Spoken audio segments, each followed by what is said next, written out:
이어서 대법원 판결과 시사 코너입니다. 화제의 중심에 있었던 사건의 대법원 판결 그리고 시사점 알아보는 시간이죠. 오늘도 백음자 변호사와 함께하겠습니다. 변호사님 안녕하십니까? 네, 안녕하세요. 네, 변호사께서는 지금 법무법인 해인 맞죠? 법무법인 해인이 아니고 그냥 해인 법률사무소입니다. 아, 그렇군요. 네. 죄송합니다. 제가 많은 척했는데 틀렸네요. 네. 자, 오늘 주제가 상당히 흥미로운 주제고요. 저도 관심이 많은데 이혼할 때 자녀 양육과 관련된 대법원 판결 이걸 소개하려는 거죠? 네. 이게 어떤 내용입니까? 그러니까 오늘 소개하려는 내용이? 이번에 소개할 내용은 2020년 5월 14일자 내려진 대법원 판결 두 건이 있습니다. 이 두 건이 자녀 양육과 관련해서 굉장히 중요한 대법원 판결이거든요. 예. 그래서 하나는 그 이혼할 때 그 자녀 그 양육자 지정할 때 부모를 이제 공동으로 지정하는 것은 굉장히 이제 까다롭게 신중하게 하고 있어요. 그래서 예. 대법원에서 그 가이드라인을 제시한 거고요. 또 한 사건은 이제 이혼할 때 우리나라는 이제 압도적으로 그 자녀 양육을 단독으로 지정해요. 아버지나 어머니 예. 중에 누구를 할 것인가 했을 때 이제 양육하지 않은 측에서는 양육비를 이제 분담을 해야 되잖아요. 네. 그 양육비 분담을 하는데 그 양육비를 주는 방법과 뭐 양육비를 사용하는 방법을 그 제한할 수가 없다. 아, 제한할 수 없다. 그걸 보고하게 하거나 어디에서는지 그런 것을 제한할 수가 없다는 그런 판결입니다. 예. 그러니까 이제 이혼할 정도면 이제 사이가 안 좋은 상태인데 네. 이런 양육비 갖고도 또 다툰다는 게 참 사실은 골치 아픈 거고 어쨌든 판결이 좀 복잡하다 이런 생각도 드는데 또 궁금한 게 미성년 자녀가 이제 이혼할 때 있을 경우에 양육자와 친권자 이렇게 정할 때 기준이 있습니까? 네, 그 당연히 있죠. 당연히 있죠. 우선 지금 이혼할 때 그렇게 뭐 그 양육비 갖고 다투는 골치 아프다 하시는데 네. 사실은 그 다투는 게 많죠. 재산 분할도 다투고 우선 요즘은 아이를 양육자를 누가 할 것인가 아이를 서로 키우겠다 해요. 그런 경우가 많아요. 그리고 양육비도 엄청 또 서로 적게 주려고 또 안 키우는 측에서는 안 키우는 측에서는 안 주려고. 예, 그렇게 하는데 이제 첫째는 양육자를 지정하는 게 미성년 자녀 이제 만 19세 미만이 미성년 자녀가 있을 때는 반드시 이 자녀의 양육자로 누구를 할 것인가 이거를 지정하게 되어 있어요. 이혼할 때. 그 지정할 때 그 기준이 뭐냐면 그 미성년 자녀의 이제 성별도 보고 연령 또 그에 대한 부모의 애정 또 양육 의사 유무 이런 것도 보면서 양육에 필요한 경제적 능력 유무 또는 부와 모가 제공하려는 양육 방식의 내용 뭐 합리성 적합성 이런 것을 다 보고요. 예. 또 가장 중요한 건 부 또는 모와 미성년 자녀 사이의 친밀도가 보고 미성년자가 어느 정도 의사 표시를 할 수 있을 때는 또 미성년 자녀 본인의 또 의사를 이런 걸 다 고려해서 이제 제일 중요한 거는 미성년 자녀의 성장과 복지에 가장 도움이 되고 적합한 방향으로 판단한다. 그래서 미성년자 복리가 복지 그렇습니다. 뭐 복리 이게 가장 중요한 누가 키우는 것이 그 미성년 복지에 가장 바람직한가 이걸 판단해서 결정하거든요. 그런데 이제 그 제가 미국 같은 경우에는 부모 이혼할 때 요즘 공동 양육을 많이 정해요. 공동을 많이 하는군요. 예, 공동으로. 미국은. 근데 우리나라는 그렇지 않아요. 우리나라는 거의 단독 양육자로 정하는 게 압도적이고 공동 양육은 아직 그렇게 예외적인 경우에만 하고 있어요. 그게 우리나라 미국이 그 문화의 차이 때문인가요? 아니면 뭐 진짜 문화의 차이가 크죠. 왜냐하면 이혼한 후에 미국은 그 자연스럽게 친구로 지내거나 예를 뭐 들어서 X 이러면서 서로 또 애들한테도 크게 스트레스를 덜 주죠. 그러니까 이 왔다가 자연스럽게 이렇게 하는데 우리나라는 정말 거의 원수가 되는 거죠. 이혼한 후에는 그러니까 어느 한쪽을 정해야 이게 해결이 되는군요. 전쟁이 끝나는 거지.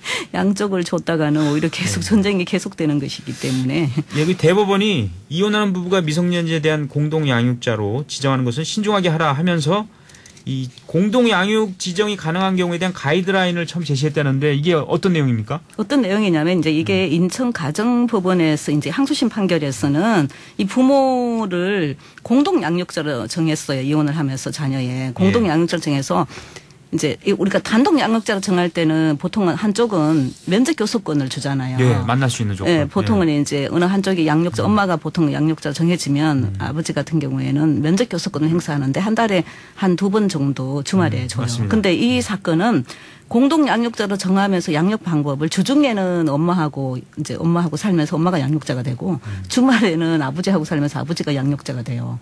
근데 이게 면접 교섭권 행사하는 거와 양육자로 지정해 주는 거는 이게 법률적으로 굉장히 차이가 커요. 왜냐하면 아이 학교 문제라든가 뭐 아이에 대한 그 해외 여권 문제나 뭐 예금 계좌 개설이나 친권자 양육자에 관한 권리를 공동으로 줘버리면 병원에 입원하는 거 다 뭐 혼자서 못 해요. 못 하겠는데. 그러니까 굉장히 불편하게 되는데 이렇게 준 이유는 인천 그 항소심에서는 뭐 아이가 어느 한쪽에 치우치지 않고 뭐 웃음과 부승을 충분히 느끼면서 건강하고 균형적으로 성장할 수 있도록 하는 게 바람직하지 않느냐 이러면서 아이를 위한 조치네요. 아이를 위해서 그렇게 했는데 이제 대법원에서 이제 판단할 때는 이건 신중하게 판단해라. 지금 이 사안을 볼 때는 이제 서로 아이가 이제 서로 다른 물리적 환경에 이제 처하게 될 아이의 그 아이를 갖다 사건 본인이라고 이제 법원에서는 그렇게 표현하는데 왜 사건 본인이라 하는지 그 표현을 표현이 좀 너무 거친데요. 너무 거칠죠. 아이를 하겠습니다.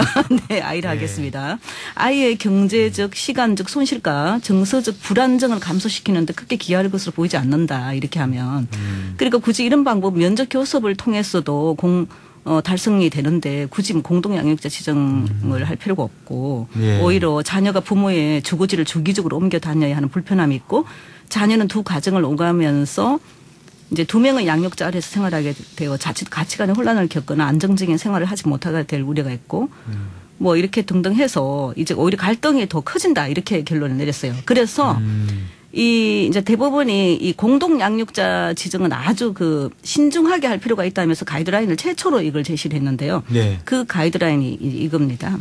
이 재판상 이혼의 경우 부모 모두를 자녀의 공동 양육자로 지정하는 것은 부모가 공동 양육을 받아들일 준비가 되어 있고 그다음에 양육에 대한 가치관에서 현저한 차이가 없는지 부모가 서로 가까운 곳에 살고 있고 양육 환경이 비슷하여 자녀에게 경제적 시간적 손실이 적고 환경 적응에 문제가 없는지 자녀가 공동 양육의 상황을 받아들일 이성적 정서적 대응 능력을 갖추었는지 이런 걸 종합적으로 고려해서 이 공동 양육을 위한 여건이 갖춰졌다고 볼 수 있는 맞습니다. 경우에만 가능하다 이렇게 가이드라인을 제시했습니다. 맞습니다. 그러니까 이제 부부간에 다 달라요. 특수한 처한 사정이 다르기 때문에 공동 양육이 맞는 경우가 있고 단독 양육으로 해야 되는 경우가 있는 것 같아요.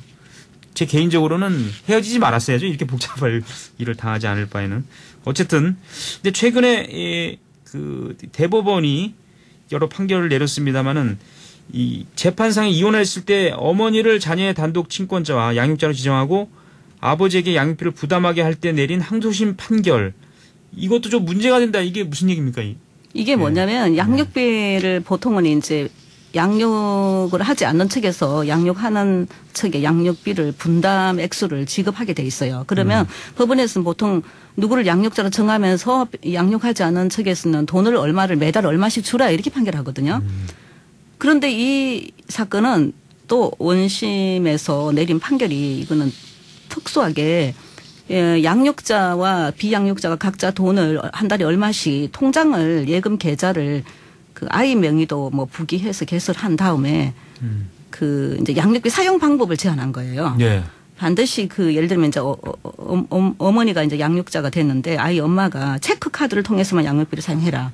그리고 그 양육비 사용 내역이 드러난 그 내역을 계속 분기별로 아이 아빠한테 아이 아빠한테 보고하라.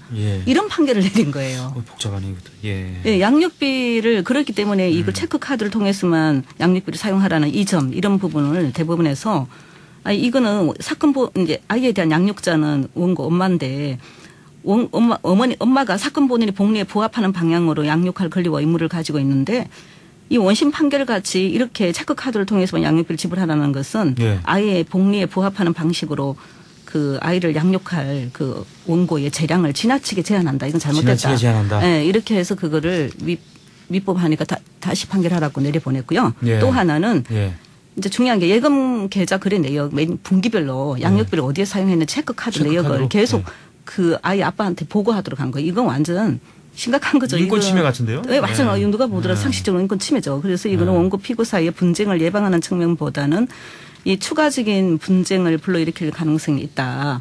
이제 이렇게 했는데 이제 사실은 인권 침해가 명백한데 왜 이렇게 했냐면은 혹시 뭐 원고가 강제 집행을 당하거나 빚이 많아갖고 예.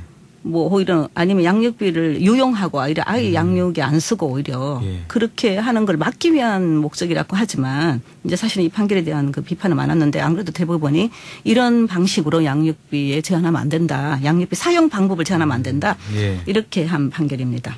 네. 그러니까 양육자와 친권자의 차이는 어떻게 보면 되죠? 간단히 얘기하면. 간단하게 양육자는 아이를 정말 실질적으로 예. 양육하는 거고 친권은 법률 행위를 대리하고 동의를 해주는 법률상의 그 행위 대리권을 말하는 알겠습니다. 것입니다. 네. 조금 이해는 된 것 같습니다만은 어쨌든 오늘 말씀 고맙습니다. 네, 감사합니다. 백음자 변호사였습니다.